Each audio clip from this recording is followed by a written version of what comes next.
I'm Lynn Jones. I live just outside of Edinburgh.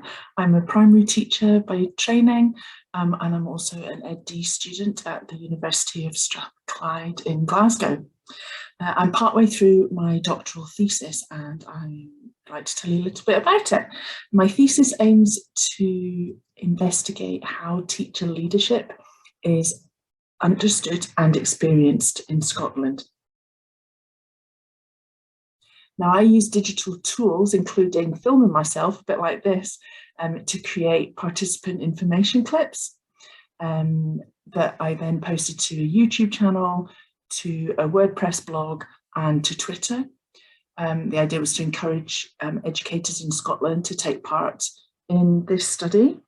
So there's two phases of data gathering, and in this clip, I'm going to share a summary of the findings from the first phase of data collection, which was done through a short online survey, and which aimed to address the first part of that research question: how teacher leadership is understood in Scotland.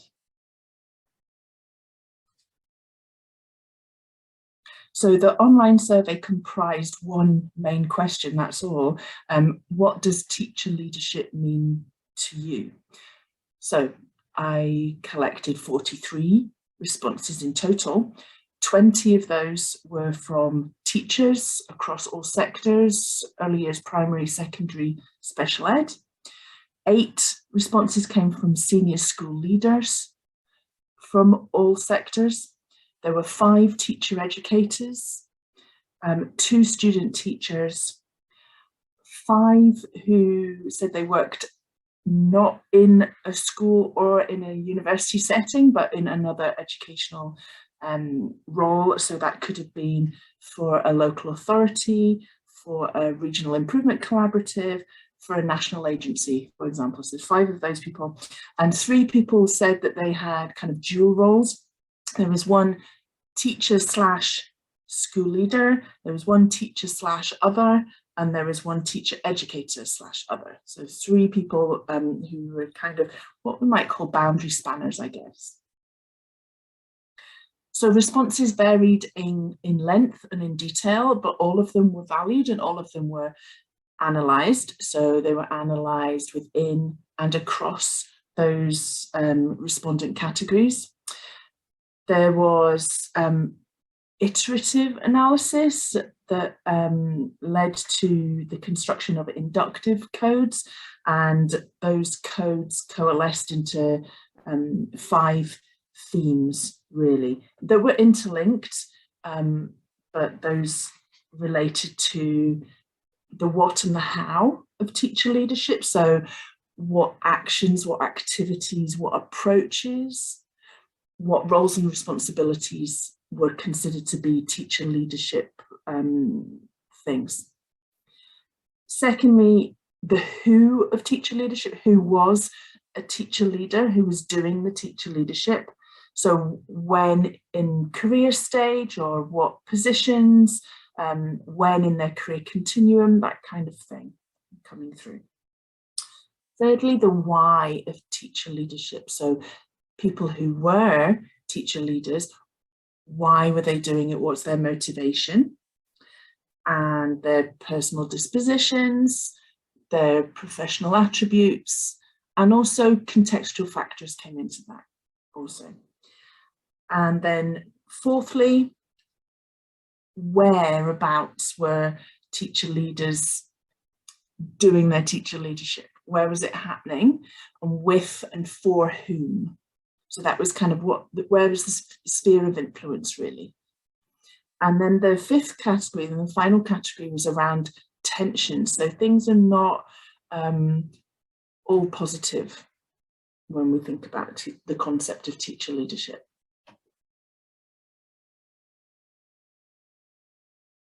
So thinking about theme number 1, the what and the how, remember that was the actions, the activities and approaches, the roles and responsibilities. The often repeated phrase in those survey responses was leading learning. That was the most common kind of description, really, and learning that was focused on 3 different types of learning, really. The learning of the children and young people in classes, you know, and drilling down into the needs of those people and being quite focused on improving the experiences of those children and young people. So it was their learning. It was also the professional learning and development of colleagues. And the ideas that were suggested around that were to do with the person doing the teacher leadership, so the teacher leader sharing their practice. So sharing practice and also working collegiately with others. So that's how they supported professional learning of colleagues. And thirdly, leading their own learning, taking responsibility for their own development, seeking out what was needed, what they needed, what their learners needed. Okay, and the learning in that way, learning can be developed through taking curricular responsibilities or other responsibilities, but the ones most often referenced in the survey responses were around curriculum, literacy leads, numeracy leads, digital learning responsibilities, that's the kind of thing. So there's quite a lot of agreement around this idea of teacher leaders leading learning one way or another. Second theme then, who are our teacher leaders? Who's doing the teacher leadership? Not such a lot of agreement and certainty around that. So there was people saying all teachers are teacher leaders. Every teacher is a teacher leader. Any teacher can be a teacher leader. So that in that regard could be seen as very inclusive. Other responses were more specific about it being classroom teachers, unpromoted teachers. And then there was some interesting responses saying things like anyone working in a school. Well, school librarians work in schools, support assistants work in schools. So not being able to go back to the survey respondents, because it was all collected anonymously, to check whether they really meant anyone, absolutely anyone who works in a school, or whether they meant any teacher working in a school. But there were several kind of similar-ish kind of responses. So anyone working in a school was one, regardless of their role. So actually that does kind of broaden it out beyond, seems to broaden it out beyond teachers. No matter what your position or grade is, in whatever capacity they work. So that's from several different responses there. Similar kind of ideas about teacher leadership being something that maybe isn't just teachers that do it. The flip side of that was the couple of comments that said that teacher leadership doesn't necessarily have to be promoted teachers. So if it doesn't necessarily have to be, it still could be. Whereas other people were quite specific that it was unpromoted teachers. So if it could be promoted teachers, is there a difference between teacher leadership done by promoted teachers and teacher leadership done by unpromoted teachers? Okay, third theme then, why? Why do people doing the teacher leadership, why do they do it? What's their motivation? There are lots of adjectives here that kind of refer to personal attributes and professional dispositions around being open-minded, being committed to staying up to date in their field, committed to improvement of the learning for the outcomes and experiences of the learners, being good communicators was another kind of skill, confident, passionate, people who share their expertise and their enthusiasms, and that can be with learners, but also colleagues, which kind of picks up on what we've said before about the what and the how. There were comments from respondents about teacher leaders enacting agency, and because they felt empowered. And that kind of speaks to the contextual factors, in that in the conditions to support teacher leadership have a role to play. So they're feeling empowered because the ethos of the school supports that. Maybe the senior leadership team explicitly support this kind of thing, and allow staff to exercise freedom, to make decisions, to be creative, whether that's in their own class or more widely in the school. Those are the types of things that respondents were saying. So when we come to the fourth theme, the where, with, and for whom, so the sphere of influence theme, most respondents were clear that that was leading learning in your own classroom.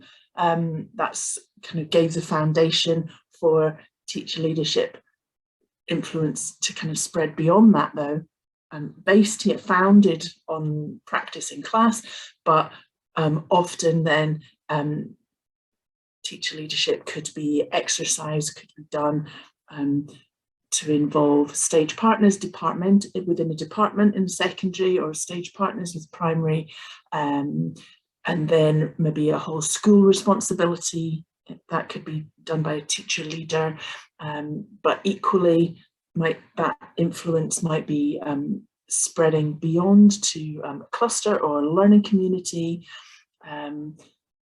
local authority. Then all of these were mentioned, nationally even, and there's one person who thought that a teacher leader in Scotland could have worldwide impact or influence. So that was very interesting to read from the survey responses. And then the final theme then, number 5, the tension. So it's fair to say that teacher leadership is not an uncontested concept. And the 3 things that came up most in this particular theme was that it was teacher leadership as a concept was poorly understood by teachers, which was interesting given that nearly half of the respondents were teachers themselves. But I mean, that is fairly well reflected in the literature of the field anyway. So not unexpected, that particular comment. Then also there was some respondents that spoke about conditions to support and sustain teacher leadership are not currently in place in all schools or all educational settings in Scotland. And the third one of those tensions, somebody suggested that perhaps teacher leadership was an altogether redundant term, because the attitudes and the dispositions, that kind of motivational thing that we've spoken about earlier, all of those things actually are encapsulated within the GTCS professional standards.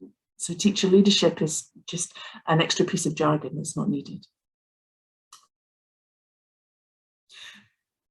So that's a summary of the main findings from the short online survey that I undertook with educators working in Scotland between October 2020 and February 2021. Now, a couple of limitations. Number 1, the responses were submitted and completely anonymously. Links can't be traced to any individual person. So it's impossible for me to go back to any of my respondents just to clarify anything that's a bit unclear or that I'm interpreting one way to see if I'm on the right track. So can't do any of that. So that's a limitation. And also from the entire education workforce in Scotland of however many thousands, 43 respondents account for a really tiny proportion. So we can't in any way claim to be representative of Scottish educators as a whole is just a snapshot of what those people thought at that particular time. Even so, really helpful in addressing the first part of the research question, how is teacher leadership understood in Scotland? So from those findings, how would I say teacher leadership is understood at this stage in my thesis? I would say that there's very broad shared understandings about what and how the types of things that teacher leaders do. That's fairly well understood. Where, so that it comes from, founded in the classroom, but influence spreads beyond that. With and for, very much with and for the children and colleagues, and for their benefit also. What there's less certainty about then is the who, and also the tensions are things that need unpicked somewhat. So with that phase of data collection complete, the next steps have been to gather data with educators in Scotland who self-identify as teacher leaders, to find out what their experience of teacher leadership is, and that speaks to the second part of that, my overall research question: how is teacher leadership understood and experienced in Scotland? And from that data, I hope to get a more detailed and nuanced picture of teacher leadership in Scotland at this moment in time. Thank you for watching. If you have any questions, please get in touch.